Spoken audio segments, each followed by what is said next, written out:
হৃদয়ে কাঁদি উঠা এক দৃশ্য, যি দৃশ্য দেখিলে বুকু কঁপি উঠিব আপোনাৰো।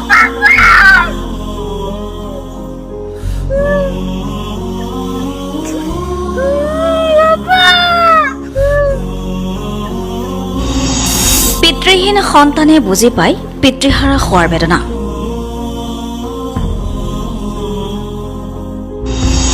পিতৃক হেৰুৱাই পিতৃৰ কবৰৰ কাষত আব্বা আব্বা কৈ উচুপি উঠিছে বিলাসী পাৰাৰ এটি শিশুৱে।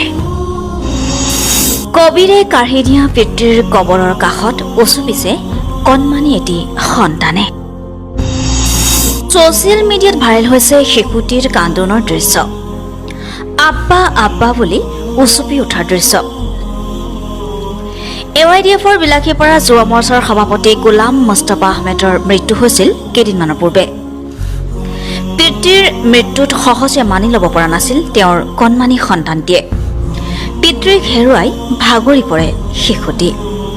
সেইবাবে আজিও পিতৃৰ কবৰৰ কাষত উপস্থিত হৈ আব্বা আব্বা বুলি উচুপি উঠে কণমানিটিয়ে। উচুপি উচুপি পিতৃৰ আত্মাৰ শান্তিৰ বাবে প্ৰাৰ্থনা জনাইছে শিশুটিয়ে। ছ'চিয়েল মিডিয়াত এই দৃশ্য প্ৰত্যক্ষ কৰি আৱেগিক হৈ পৰিছে সকলো। সংহাৰী কবিৰে কাঢ়ি নিলে শিশুটিৰ পিতৃক। কবিৰে কেৱল শিশুটিৰ পিতৃকে কাঢ়ি নানাই, কবিৰে লগতে লৈ গ'ল শিশুটিৰ সকলো ৰঙীন সপোন। কবিৰে লৈ গ'ল পিতৃৰ পৰা শিশুটিয়ে পাবলগীয়া সকলো মৰম।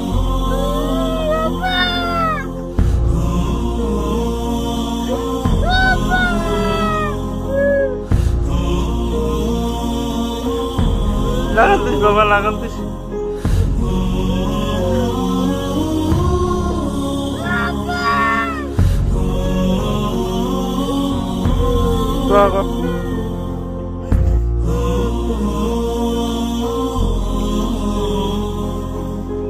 আল্লাহ আল্লাহ আল্লাহ।